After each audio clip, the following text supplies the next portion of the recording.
جوان نظر آ رہے ہیں، بچے بھی ہیں، جوان بھی ہیں، اور سفید بالوں والے تو بہت تھوڑے نظر آ رہے ہیں۔ میرے رب نے اپنی نبی کی بے شمار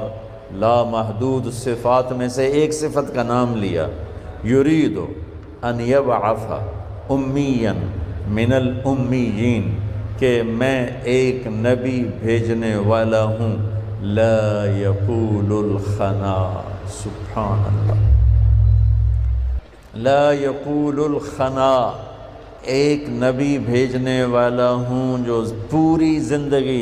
پوری زندگی کبھی ایک لفظ ایسا نہیں بولے گا جس سے کسی کو تکلیف پہنچے۔ نفل پڑھنے آسان ہے، تہجد پڑھنی آسان ہے، پیدل حج کرنا مشکل کام ہے پر آسان ہے، پر اس زبان کو روکنا کہ کسی کو دکھ نہ پہنچے میری زبان سے، انتہائی مشکل کام ہے اور بہت عالی شان عمل ہے۔ کیا خوبصورت بات میرے نبی کی اللہ نے بیان فرمائی، ایک نبی بھیج رہا ہوں جو پوری زندگی ایسا بول نہیں بولے گا جس سے کسی کو تکلیف، کہ کہنے والا کہہ رہا ہو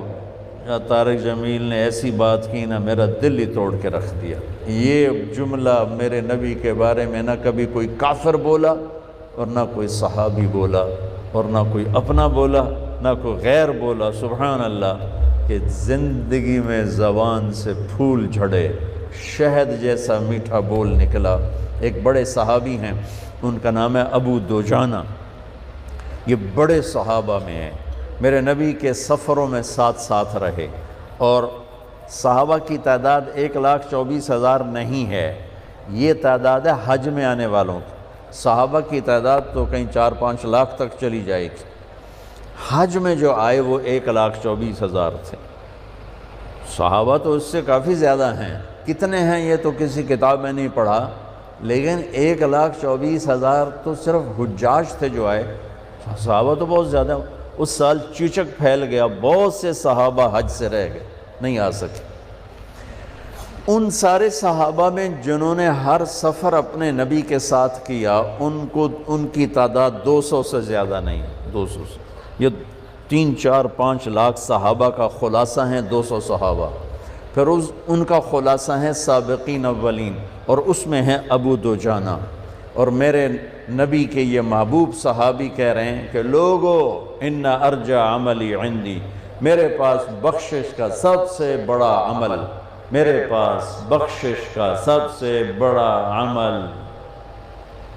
صحابی ہونا نہیں، جنگ بدر نہیں، جنگ احد نہیں، صلح حدیبیہ نہیں، جنگ خیبر نہیں، آخری حج نہیں، تو کیا ہے؟ فرمایا لوگو سنو، میرے پاس بخشش کا سب سے بڑا عمل یہ ہے کہ میں نے پوری زندگی میں کبھی کسی کو اس زبان سے دکھ نہیں پہنچایا، اور میرے دل میں کسی انسان کا بغض نہیں ہے، کہ یہ میرے پاس بخشش کا سب سے بڑا عمل ہے۔